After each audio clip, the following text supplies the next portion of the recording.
ونعم الوكيل، نعم المولى ونعم النصير. أعوذ بالله السميع العليم من الشيطان اللعين الرجيم. بسم الله الرحمن الرحيم. الحمد لله الذي لم يتخذ ولدا ولم يكن له شريك في الملك ولم يكن له ولي من الذل وكبره تكبيرا.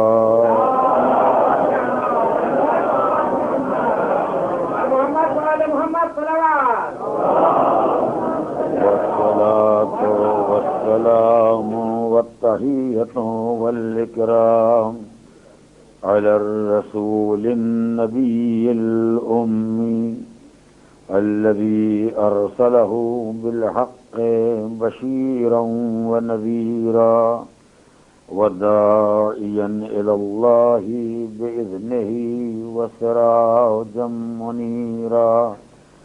سيدنا ومولانا أبي القاسم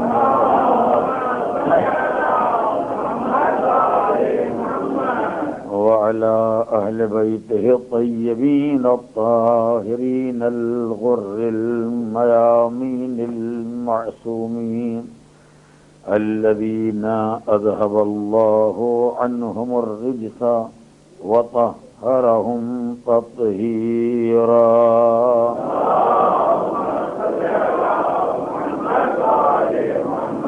أما بعد فقد قال الله الحكيم في كتابه الكريم. بسم الله الرحمن الرحيم. وإنك لعلى خلق عظيم.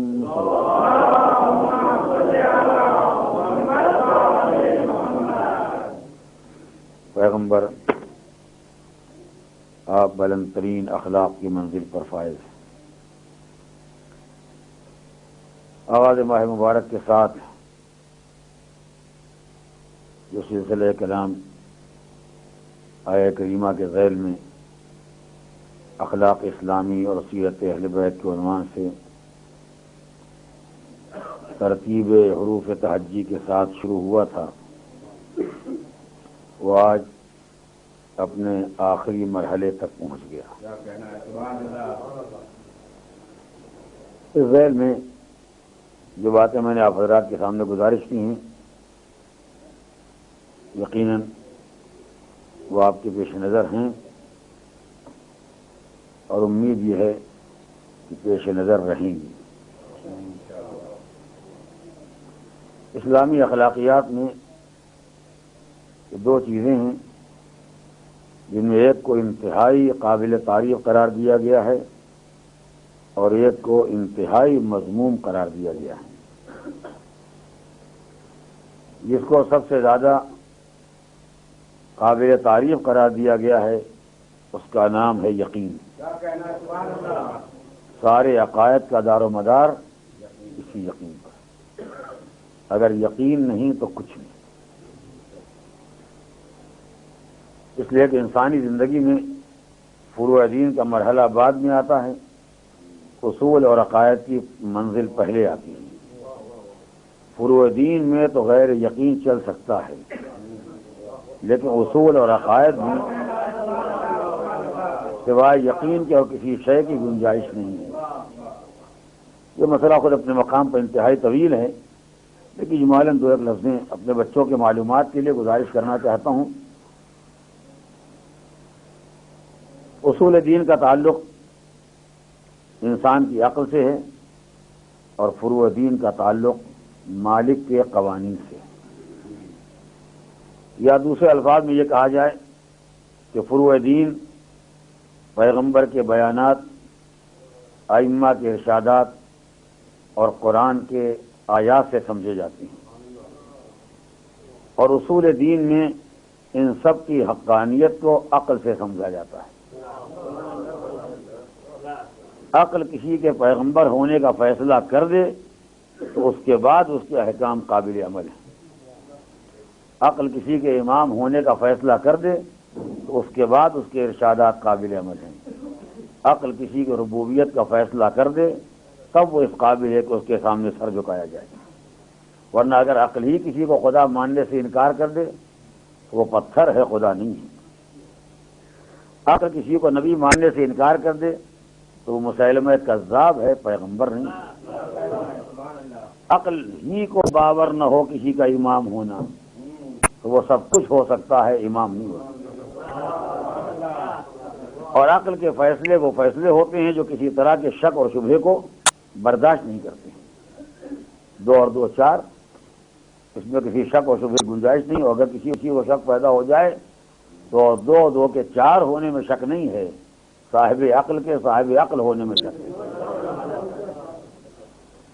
تو چونکہ عقائد اور اصول دین کا فیصلہ عقل کے ذریعے ہوتا ہے، تو جہاں بھی عقائد میں کوئی شک پیدا ہو جائے اس کے معنی یہ نہیں ہے کہ عقیدہ مشکوک ہے، اس کے مشکوک ہے۔ یہ طے نہیں ہے کہ انسان صاحب عقل ہے یا نہیں۔ اور اس مقام پر ایک لفظ گزارش کرنا ہے، عقلی فیصلوں کے مقابلے میں 2 چیزیں آتی ہیں، توجہ فرمائیں گے۔ عقل کے فیصلے کے مقابلے میں 2 طاقتیں سامنے کھڑی ہوتی ہیں۔ ایک طاقت کا مقابلہ خود عقل سے ہوتا ہے اور ایک کا مقابلہ عقل کے فیصلوں سے ہوتا ہے۔ عقل کے مقابلے میں چیز کھڑی ہوتی ہے اس کا نام دیوانگی۔ جہاں دیوانگی ہے وہاں اس میں کوئی جان نہیں ہے، استغفر اللہ، یہ کفر نہیں تو کیا ہے، یہ کفر نہیں تو کیا ہے کہ پیغمبر اسلام کو اللہ نے قرآن دیا ہے وہ ریاکاری کے بعد دنیا کو دکھانے کے واسطے، واقعیت کچھ نہیں ہے، سنجیدگی کچھ نہیں ہے، خدا یوں ہی لوگوں کو دھمکایا کرتا۔ خدا کون سی بھی حکومت چلانا ہے، خدا کا کون سا اقتدار قائم کرنا ہے، خدا ہی کے اقتدار کے نتیجے میں یہ ساری کائنات بنی ہے۔ اس کے ایک اشارے سے یہ کائنات بنی ہے اور ایک اشارے سے فنا ہو جائے گی۔ اسی لیے آپ سنتے روایات میں اور آیتوں میں بیان کیا گیا ہے، ایک بندہ اللہ کا، ایک مخلوق، خدا نے ایک سور کو دے دیا، جناب اسرافیل، نام تو نہیں ہے، جناب اسرافیل، خدا نے ایک سور کو دے دیا پھونکنے کے واسطے۔ کتنا طاقتور یہ سور ہے خدا ہی جانے۔ ایک دفعہ پھونک دیا سب مر گئے، سب۔ ابھی تک تو نہ کوئی ایسا بم ایجاد ہوا ہے، نہ ایسا کوئی میزائل بنا ہے، نہ ایسا کوئی اسلحہ تیار ہوا ہے۔ ایک سور اسرافیل نے پھونکا اور سب مر گئے۔ اور اگر ایسا کوئی بم ایجاد بھی ہو جائے تو بم ایسا تو بن سکتا ہے کہ ایک مرتبہ مار دیا جائے سب مر جانے، مگر دوبارہ وہی بم مار دیا جائے سب اٹھ کے بیٹھ جائیں۔ ایسا اسلحہ نہ کوئی بنا ہے نہ کوئی بننے والا ہے، مگر سورہ اسرافیل کے دوہرے سے بات دیکھی، ایک مرتبہ پھونک دیا سب مر گئے اور دوبارہ پھونک دیا اذا ہم قیام ینظرون، سب اٹھ کے کھڑے ہو گئے۔ تو وہ پروردگار جو ایک سورہ اسرافیل میں اتنی طاقت رکھ سکتا ہے، اس خدا کو طاقت بنانا ہے بندوں سے، ہمارے سجدوں سے خدائی چلے گی، ہماری نمازوں سے خدا کی خدائی چلنے والی ہے۔ استغفر اللہ، سوچ بھی لیا تو کافر ہے۔ پروردگار عالم نہ کسی کی بندگی کا محتاج ہے، نہ کسی کی عبادت کا محتاج ہے، نہ کسی کے سجدوں کا محتاج ہے، نہ کسی کے رکوع کا محتاج ہے۔ غیر پروردگار نے نہ جرانے کے لیے دھمکانے، جو واقعیت ہے جو حقیقت ہے وہ مالک نے بیان کی۔ جو ہم کرو گے سزا برداشت کرنا پڑے گی۔ ومن یعمل مثقال ذرۃ خیرا، ذرہ برابر نیکی کرو گے وہ بھی سامنے آئے گی۔ ومن یعمل مثقال ذرۃ شرا یرا، اور ذرہ برابر برائی کرو گے وہ بھی سامنے آئے گی۔ یہاں کوئی مروت نہیں ہونے والی، یہاں کوئی مروت کا کاروبار نہیں ہونے والا ہے۔ اچھائی کی ہے یقیناً سامنے آئے گی، برائی کی ہے یقیناً سامنے آئے گی۔ اور جب یہ دونوں باتیں انسان کے نگاہ میں رہیں گی تو نہ عذاب خدا کی طرف سے مطمئن ہونے پائے گا، نہ رحمت خدا کی طرف سے مایوس ہونے پائے گا۔ یہ ایک درمیانی کیفیت ہے جس کو کہتے ہیں خوف و رجا۔ اگر نہیں سنا بچوں نے سن لیں، ایک درمیانی حالت ہوتی ہے جس کا نام ہے خوف و رجا، امید و بیم۔ یعنی انسان ایسی زندگی گزارے کہ امید بھی رہے اور خوف بھی رہے، نہ نا امید ہونے پائے کہ مایوس ہو جائے۔ تو قرآن مجید نے مایوس کے بارے میں 2 لفظ استعمال کیے ہیں۔ جو انسان رحمت خدا سے مایوس ہو جائے اس کا نام ہے ضال، گمراہ، اس کا نام ہے کافر۔ وما یقنط من رحمت رب الا الضالون، اللہ کے رحمت سے وہی مایوس ہوتے ہیں جو گمراہ ہیں، بیٹھ گئے۔ تو رحمت خدا سے مایوسی کا نام ہے ضلالت و گمراہی، اور رحمت خدا سے مایوسی کا دوسرا نام ہے کفر۔ کیوں؟ خدایا رحمت سے مایوسی کا نام کفر کیوں ہو گیا؟ کہ سوچو اس سے بڑا کفر کیا ہے کہ تم اپنے گناہ کو میری رحمت سے بڑا سمجھ رہے ہو۔ اللہ، جو انسان اپنے عمل کو، اپنے گناہ کو، اپنی برائی کو رحمت خدا سے بڑا سمجھ لے وہ کافر نہیں تو کیا مسلمان ہوگا؟ لیکن خبردار کبھی یہ خیال نہ پیدا ہونے پائے کہ کوئی گناہ ہماری رحمت سے بڑا ہو سکتا ہے۔ لیکن جہاں انسان کو یہ امید پیدا ہوئی کہ کوئی بھی گناہ ہو گیا، کوئی خطا ہو گئی، بالآخر رحمت خدا بہت بڑی ہے، وہیں سے دوسری طرف پھر آواز آئی مگر ہمارے عذاب کو بھول نہ جانا۔ اس لیے کہ یہ دنیا کا معاملہ نہیں، یہ محشر کا معاملہ ہے، اور محشر کا ایک ہی فیصلہ، لمن الملک اليوم۔ روز قیامت جب یہ آواز بلند ہوگی کہ بتاؤ آج کس کے ہاتھ میں حکومت ہے، آج کس کے ہاتھ میں اقتدار ہے، تو جواب کیا ہے؟ للہ الواحد القہار، رحمان و رحیم نہیں، وہ وہاں تھا، وہ دنیا میں کہا بسم اللہ الرحمن الرحیم، لیکن جیسے محشر آیا قدرت کی نگاہ بدل گئی۔ للہ الواحد القہار، خدا قہار کے ہاتھ میں قیامت کا اقتدار ہے، قیامت کا اختیار ہے، لہذا قہر خدا بھی نگاہ میں رہے۔ یہ انسانی زندگی کا ایک درمیانی مرحلہ ہے، ہر لمحے، ہر لحظے، ہر آن پروردگار عالم نے انسان کے سامنے یہ ایک نازک راستہ رکھا ہے۔ اگر ذرا آپ غور کریں گے انشاءاللہ، رات کو جا کے بستر پر لیٹ کے سوچئے گا تو آپ کو اندازہ ہوگا جو صراط کے بارے میں آپ سنتے ہیں بعض سے زیادہ، یہاں تو پڑھا ہوگا نا، صراط جو وہاں جہنم پر پل بنایا گیا ہے جہاں سے گزر کے جنت میں جانا ہوگا، اگر گزر گئے تو گئے اور اگر نہیں تو گئے تو گئے۔ ہاں، اس کے بارے میں کیسا راستہ؟ بعض سے زیادہ باری، تلوار کی دھار سے زیادہ تیز، آگ سے زیادہ گرم، یہ دنیا پہ لکھا ہوا ہے اور کسی نے اپنے پاس نہیں لکھ دیا ہے۔ یہی روایتیں ہیں، معصومین کے ارشادات ہیں جن کو ان لفظوں میں دہرایا دیا ہے۔ اگر آپ گھر جائیں آج، ایک 5-10 منٹ کا وقت نکالیں، تنہائی میں سوچیں کہ یہ زندگی کیسے گزرے گی کہ جہاں کسی وقت بھی انسان نہ مایوس ہونے پائے نہ مطمئن ہونے پائے۔ جیسے اپنے گناہ کو یاد کر کے یہ سوچنے کا ارادہ کیا کہ بہرحال پروردگار رحمان و رحیم ہے، انشاءاللہ معاف کر دے گا، ویسے ادھر سے آواز آئی جہنم بھول نہ جانا، اور جیسے جہنم یاد آیا خدایا اب کیا ہوگا، ویسے آواز آئی خبردار رحمت کو بھول نہ جانا۔ اگر آپ ان دونوں کو نگاہ میں رکھ کے 1 منٹ، 2 منٹ، 10 منٹ سوچیں گے تو ان دونوں کو نگاہ میں رکھنے کے بعد اتنا باریک راستہ تیار ہوگا جو بعض سے باریک کیا اس سے کہیں زیادہ باریک ہوگا، جو سمجھ ہی میں نہیں آتا آدمی کو۔ یہ باریکی کسی کی سمجھ میں نہیں آتی کہ آخر وہ کون سی حالت ہوگی انسان کے اندر، وہ کون سی کیفیت ہوگی جس کے اندر یہ دونوں باتیں پائی جاتی ہوں، نہ رحمت جانے پائے نہ عذاب جانے پائے، یہ خیال بھی رہے وہ خیال بھی رہے، ذرا ادھر جھکنا چاہتے ہیں رحمت کی طرف کہ تھوڑی آزادی ملے گناہ کرنے کی، ادھر سے عذاب آواز دے رہا ہے کہاں جا رہے ہو، جیسے ادھر مڑے عذاب کی طرف، یعنی اب جہنم میں جانے کا وقت آیا، رحمت نے آواز دی کہاں جا رہے ہو۔ نہیں، میرے الفاظ آپ غور نہ کریں، آپ واقعا جائیں اور چلیے اب تو سلسلہ ختم ہی ہو رہا ہے، تھوڑا سا وقت نکال کے سوچیں کہ وہ انسان جو زندگی ایسی گزارے گا وہ زندگی کیسی ہوگی، اس انسان کے اندر کون سی حالت ہوگی، یعنی ایک لمحے کے لیے نہ قرار ہے نہ بے قراری، نہ سکون ہے نہ اضطراب۔ جیسے رحمت نے سکون دینا چاہا عذاب نے اضطراب پیدا کر دیا، جیسے عذاب نے مضطرب کرنا چاہا رحمت نے مطمئن کر دیا۔ یہ کون سی کیفیت ہوگی جس سے انسان زندگی گزارے گا کوئی سمجھ نہیں سکتا۔ ہمارے یہاں کے سمجھنے کی بات یہی علامت ہے مومن کی زندگی کی، خدایا ہم کب مومن بنیں گے جو ہم یہ نقطہ سمجھ سکیں کہ وہ راستہ جو تیرے عذاب اور رحمت کے بیچ سے گزرتا ہے وہ راستہ کتنا باریک ہے، جہاں خوف بھی ہے، رجا بھی ہے، امید بھی ہے اور خوف بھی ہے یہ۔ اور اگر اس بات کو سمجھنا چاہتے ہیں تو میں اصل بات آ ہی گئی ہے تو یہیں پر بات کو مکمل کر دوں۔ ان دونوں کے درمیان راستہ کیسے بنتا ہے؟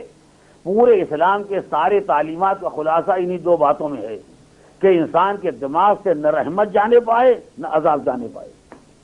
اب کیا کیفیت بنے گی وہ تو آپ بنائیے گا، لیکن نہ عذاب جانے پائے نہ رحمت جانے پائے، رحمت کا خیال آئے تو عذاب کا خیال ساتھ لے کے آئے، عذاب کا خیال آئے تو رحمت کا خیال ساتھ لے کے آئے۔ اس کو مزید آپ سمجھنا چاہتے تو یوں سمجھیے کہ مولا نے کیا فرمایا، جو کوئی سارے قرآن میں تو سنتے رہتے روزانہ، جو سارے قرآن میں وہ سورہ ہم میں ہے یا نہیں؟ جو کچھ سارے قرآن میں ہے وہ سورہ فاتحہ میں سورہ ہم میں ہے، تو سورہ ہم میں کیا ہے اسے ہی پڑھ لیا آپ کو معلوم ہو جائے گا۔ سورہ ہم بہترین نقشہ ہے خوف و رجا کا،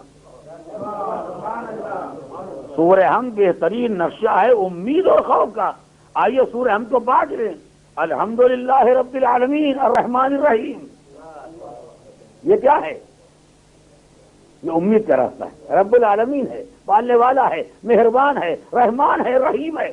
جیسے رحمان اور رحیم سن کے مطمئن ہونا چاہتے تھے ویسے آواز آئی مالک یوم الدین، ہوشیار وہ قیامت کا دن کا مالک بھی ہے۔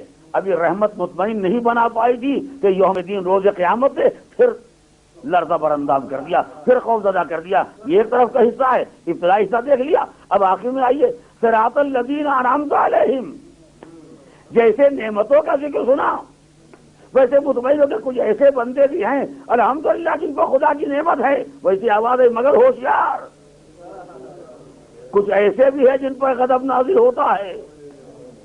توجہ کی، رحمت کے ساتھ قیامت کا خیال، نعمت کے ساتھ غضب کا خیال، ادھر کی دونوں باتیں ادھر دونوں باتیں، درمیان میں ایک آیت رہ گئی تھی اسے خدا نے دونوں کا مرکب بنا دیا۔ جب بندگی کا خیال آیا تو لرزنے لگے، جب مدد مانگنے کا خیال آیا امیدیں پیدا ہونے لگی۔ اس صلوات علی محمد و آل محمد۔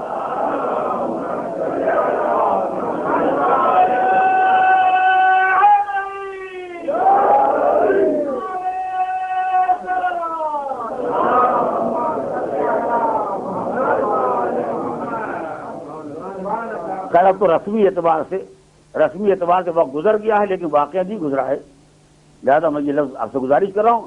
اور بہرحال یہ چاہے فرمائش کہیے، چاہے وصیت کہیے، چاہے نصیحت کہیے، چاہے گزارش کہیے، بہرحال کہ میں کہوں گا کہ ماہ رمضان چاہے وہ آج ختم ہو جائے، کل ختم ہو جائے، کبھی بھی ختم ہو جائے، مگر ایک بات کا خیال رکھیے گا، اگر قرآن جزدان سے نکل آیا ہے تو للہ جزدان کسی کو دے دیجیے۔ سب سے بڑا خطرناک یہ احترام ہے جس کا نام ہے جزدان۔ جب سے قرآن پہ جزدانوں کا رواج شروع ہو گیا ہے اس کا نکلنا بند ہو گیا ہے۔ ورنہ قرآن کھلا رہے تو کبھی آدمی کو سامنے اٹھا کے دیکھنے کی نوبت آ ہی جاتی ہے، لیکن جو لپیٹ کر دیا گا پھر اس کے بعد کیونکہ کیا کیا حربے شیطان ایجاد کرتا ہے۔ اب جزدانوں کو بھی اتنا رنگین ایسے ایسے اس کے اوپر بیل بوٹی ایسے ایسے وہ کہ کھولنے والوں خیال ہے کہ یہ ٹوٹ گیا تو کیا ہوگا، وہ نکل گیا تو کیا ہوگا۔ ہاں ہم کو یہ خیال ہے کہ اس میں سے اگر تارا نکل گیا تو کیا ہوگا، اس میں سے اگر میں تو نام نہیں تو اگر وہ دھاگا نکل گیا تو کیا ہوگا۔ شیطان کو یہ پریشانی کی کہ قرآن ہی نکل آیا تو کیا ہوگا۔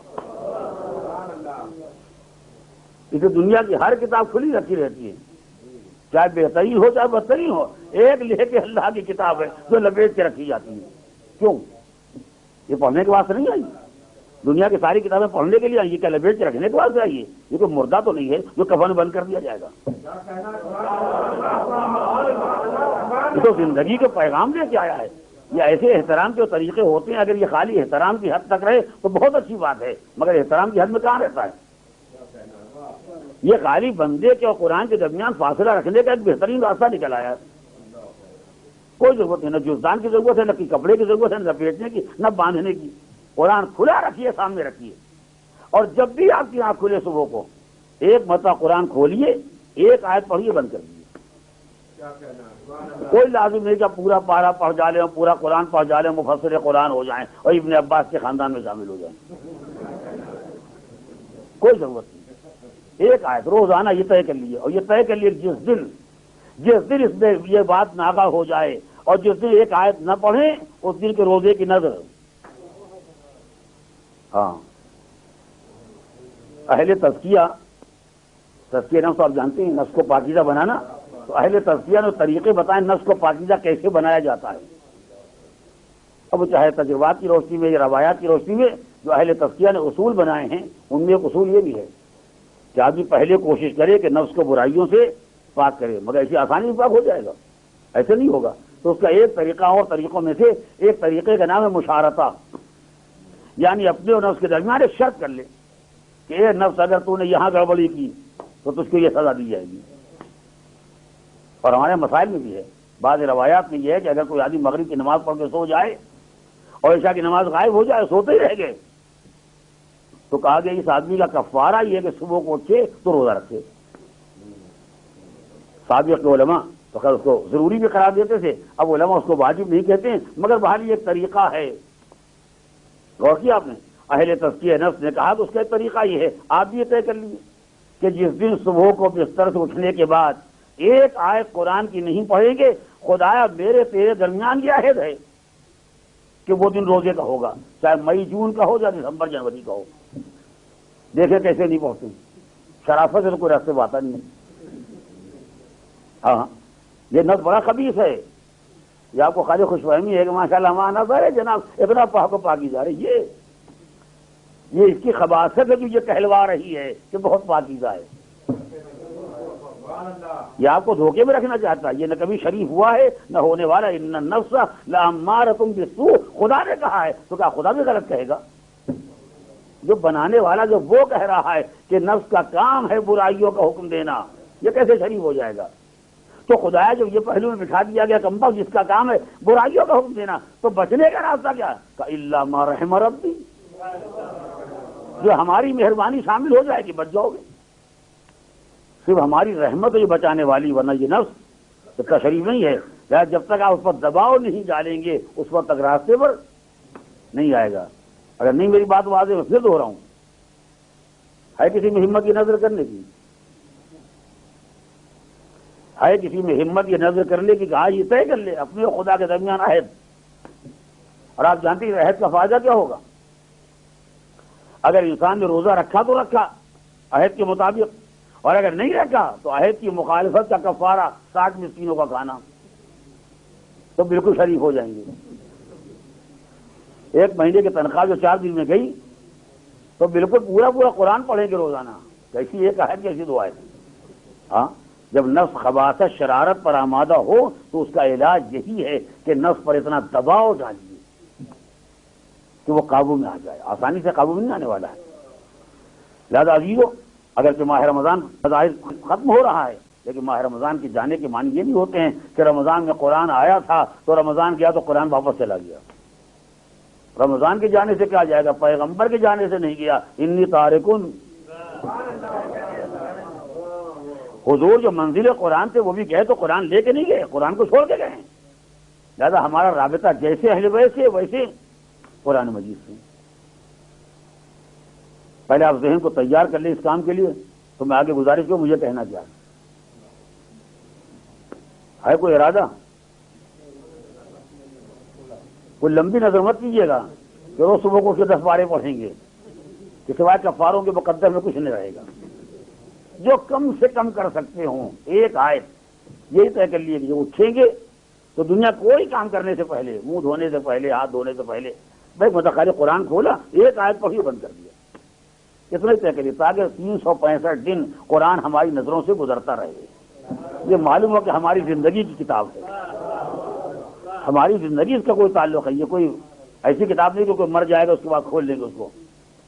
اور کیا اس کے بعد اگر یہاں تک آپ کے ذہنوں تک میری بات منتقل ہو گئی ہے تو آپ پہچانیں جو معصومین نے آداب تلاوت قرآن بتائے اور خالی بتائے نہیں اسی پر عمل کیا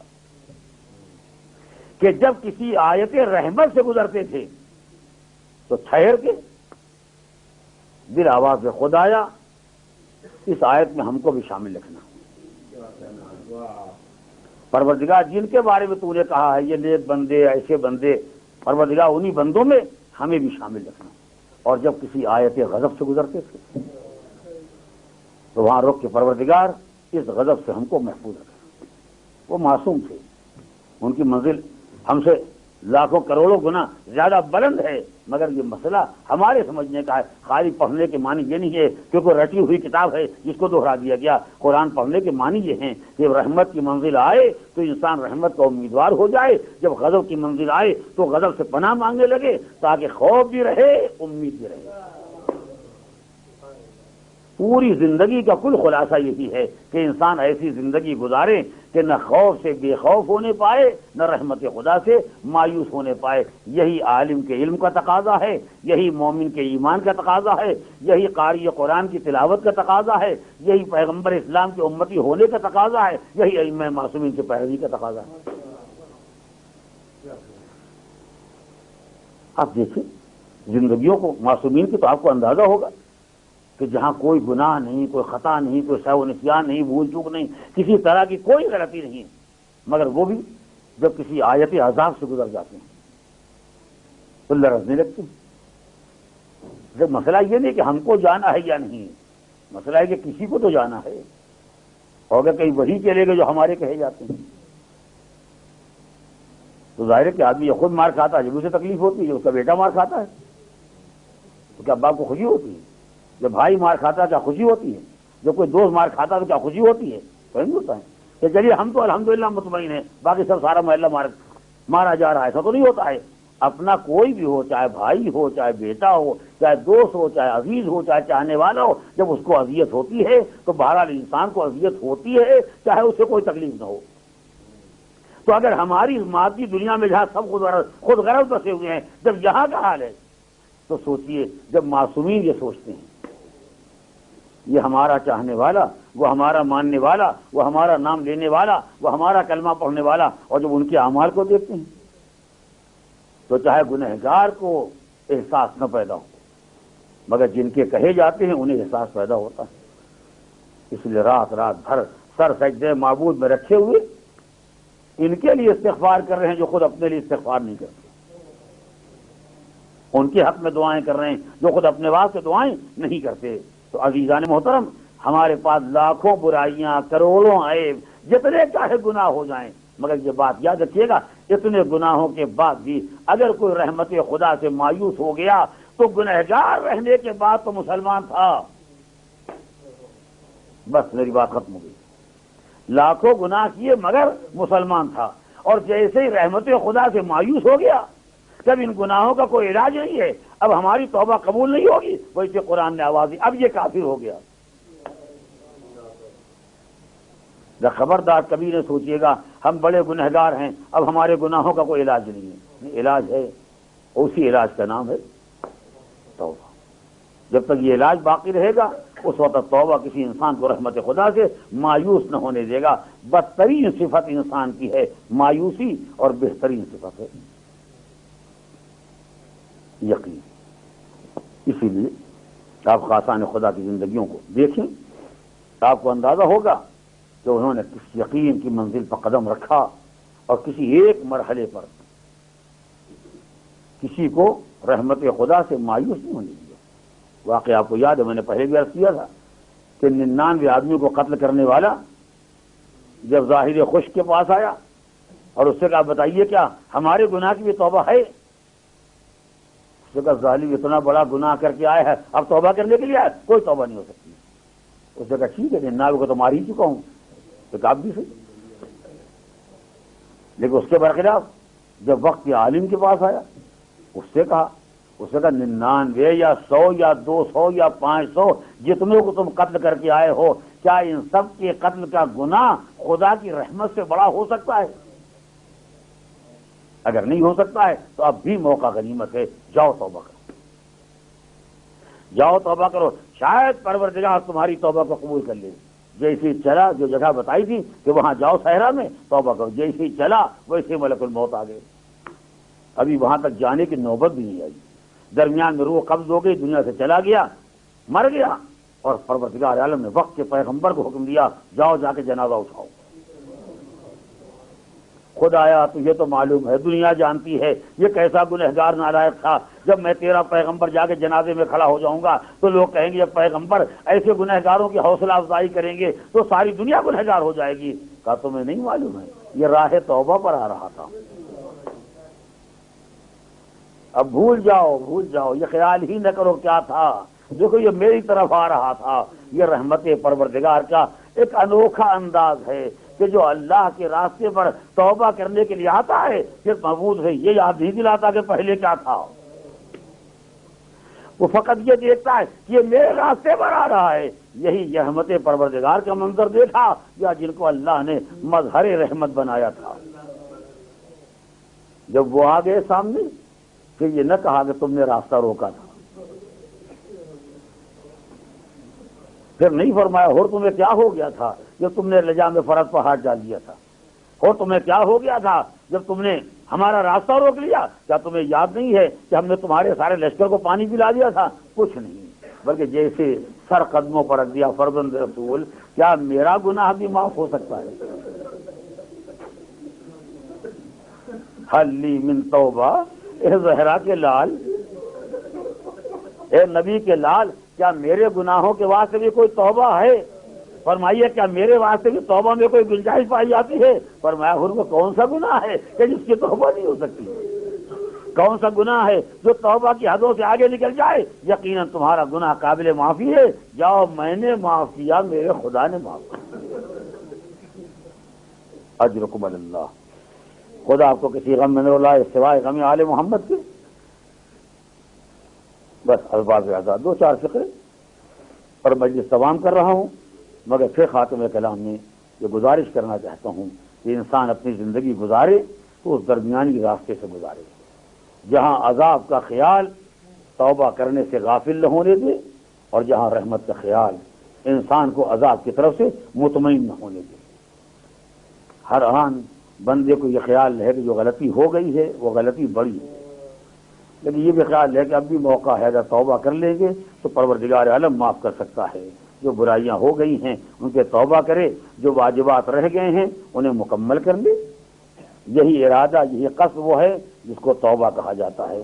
اگر آپ کے ذمے کچھ فرائض باقی رہ گئے ہیں ابھی آپ اس کے بارے میں طے کریں کہ پروردگار عالم جیسی گنجائش پیدا ہوگی، جیسی موقع ملے گا سارے فرائض کو ادا کر دیں گے۔ زندگی میں سارے فرائض کو ادا کر کے جائیں گے، اور اگر نہ ادا کر سکے باقی رہ جائے گا تو وصیت کر کے جائیں گے، انتظام کر کے جائیں گے۔ معبود تیری بارگاہ میں آئیں تو جہاں تک ہمارے امکان میں ہے ہم یہ چاہتے ہیں کہ اپنے کو اس قابل بنا لیں کہ تیری بارگاہ میں قابل معافی ہو، اور اگر ہم نہ بنا سکے تو تو رحمان ہے، رحیم ہے، ارحم الراحمین۔ تجھ سے زیادہ رحم کرنے والا کون ہے؟ کون گنہگار تھا جو تیری بارگاہ میں توبہ کرنے کے لیے آئے اور تو اس کے گناہوں کو معاف نہ کرے؟ کون ہے جو تیری بارگاہ میں ہاتھ پھیلائے اور تیری بارگاہ سے خالی ہاتھ چلا جائے؟ فرزند رسول، کیا میری توبہ قبول ہو سکتی ہے؟ فرمایا ہاں، اور تمہاری خطا کو میں نے معاف کیا، میرے خدا نے معاف کیا۔ سر اٹھا لو، اور اب سر اٹھا لو۔ کہا مولا کیسے سر اٹھاؤ؟ کیا یہ سر اٹھانے کے لائق؟ کسے خبر تھی، کسے معلوم تھا کہ اگر میں آپ کا راستہ روک لوں گا تو انجام کار یہ ہوگا؟ کسے معلوم تھا کہ ایسا کریم جو اپنے لشکر کا سارا پانی میرے لشکر کو پلا دے گا، اس کے چھوٹے چھوٹے بچے العطش العطش کی آوازیں بلند کریں گے۔ رات گزر گئی، مجھے خیمے میں نیند نہیں آئی، ساری رات عاشور کی گزر گئی، ایک لمحے کے لیے مجھے چین نہیں مل سکا۔ جب لیٹنے کا ارادہ کرتا ہوں کانوں میں آواز آتی ہے العطش العطش، ہائے پیاس ہائے پیاس، اس کے بچے پیاسے ہیں جس نے میرے لشکر کو سیراب کر دیا۔ اے ارباب عزا، ایک لمحے کے لیے سوچو جو ابھی خدمت حسین میں آیا ہے، جب وہ لشکر یزید میں رہ کے بچوں کی آواز سن رہا تھا اور اسے نیند نہیں آ رہی تھی، تو جس کو سکینہ کا سکا بنایا گیا ہے، جب بچے اس کے گرد حلقہ بنا کے آوازیں ہائے امو العطش،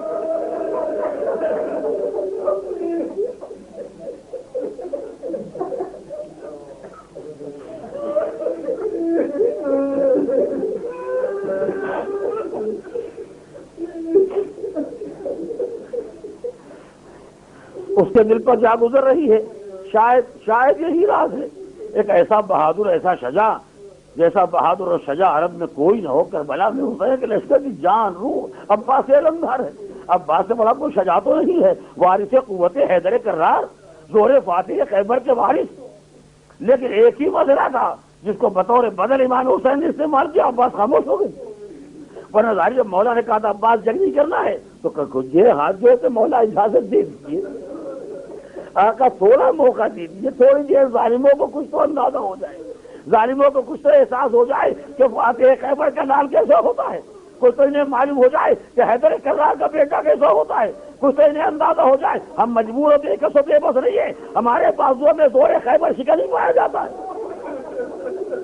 مگر اب بات سے کچھ نہیں کا وقت ایک فکرہ سن کے جیسے مولا نے کہا بھیا بچوں کے لیے پانی کا انتظام کرو، سارے زور شجاعت کا بدل بنا لیا بات سے ایک مشق پانی کو، اس لیے کہ ظالم کے تانوں سے وہ پریشانی نہیں ہے جو بچوں کی فریاد سے ہے۔ چلو اتنا موقع تو مل گیا کہ بچوں کی پیاس کے بجھانے کا انتظام ہو جائے، جیسے ہی مولا نے فرمایا در خیمہ پڑا کہ آواز سکینہ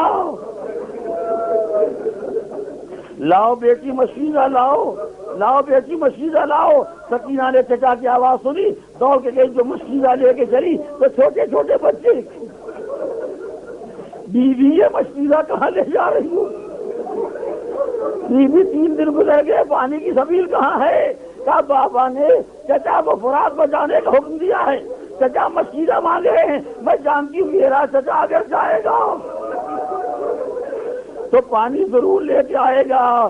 دوڑ کے سکینہ آئی، چچا کے ہاتھ میں مشیدہ دیا، عباس لے کے چلے، مولا کو سلام آخر کیا، فوجوں کو ہٹایا، فرات تک پہنچے، مشیدے کو بھرا، جو لے کے چلے داہنا ہاتھ کٹ گیا، کوئی پرواہ نہیں، بایاں شانہ قلب ہو گیا، کوئی پرواہ نہیں۔ اسے کہ عباس کی نظر میں ایک ہی بات ہے، یہ مشیدہ خیمے تک پہنچ جائے، اسے کہ بچوں کا رونا دیکھا نہیں جاتا، بچوں کا بلکنا دیکھا نہیں جاتا، ہر مصیبت کو برداشت کرتے چلے جا رہے، مگر جیسے تیرے سے دم مچ کے عباس سے گھوڑے کا رخ بول دیا، اب جا کے کیا کروں گا؟ پشت فرس کو سر جھکا کے بیٹھ گئے، بس ابھی تو آخری فکرہ، ظالم نے آگے سر پر دھویا نہیں لگایا، پشت فرس سے خاک کربلا کی طرف چلے، اور گرتے گرتے آواز دی مولا آئیے غلام کی خبر لیجیے، باقی تو کیا گزر گئی عباس پر یہ کوئی نہیں جانتا، ایک فکرہ کربلا کا واقعہ گزر گیا، اہل حرم نے قید شام کی مصیبتیں برداشت کر لی، جب یہ لٹا ہوا قافلہ پلٹ کے آیا، سن لو رونے والوں آخری فکرہ، جب لٹا ہوا قافلہ مدینے پلٹ کے آیا اور ام المؤمنین کو یہ معلوم ہوا کہ قافلہ آیا ہے، آئی مادر ابو الفضل عباس، شیطانیوں کو دیکھا، بیویوں کو دیکھا، ایک ایک سے پوچھے کہ میرے حسین پر کیا گزر گئی؟ اے بشیر تو خبر لے کے آیا کہ میرا حسین مارا گیا، تو عباس کہاں چلا گیا تھا؟ عباس کہاں چلا گیا تھا؟ کبھی بھی کچھ نہ کہیے گا، آپ کے لال نے وفا کا حق ادا کر دیا، جیسے ہی عباس کے بارے میں سن لو آخری جملہ بہت روگے، جیسے ہی عباس کے بارے میں شہادت کی کچھ تفصیل بتائی، ام المؤمنین سے جھکا کے بیٹھ گئی، اے بھائیو، اے مدینے والوں، یہ بتاؤ کیا یہ صحیح ہے کہ جب میرا لال گھوڑے سے گرا تو اس کے ہاتھ کٹ چکے تھے؟ اے میرے لال، اے میرے عباس، جب تو گھوڑے سے گرا ہوگا ہاتھ ٹیکنے کا کوئی سہارا نہیں، سر پر گردانی، بیٹا بتاؤ تم پر کیا گزر گئی؟ اے میرے لال تیرا کیا حالت؟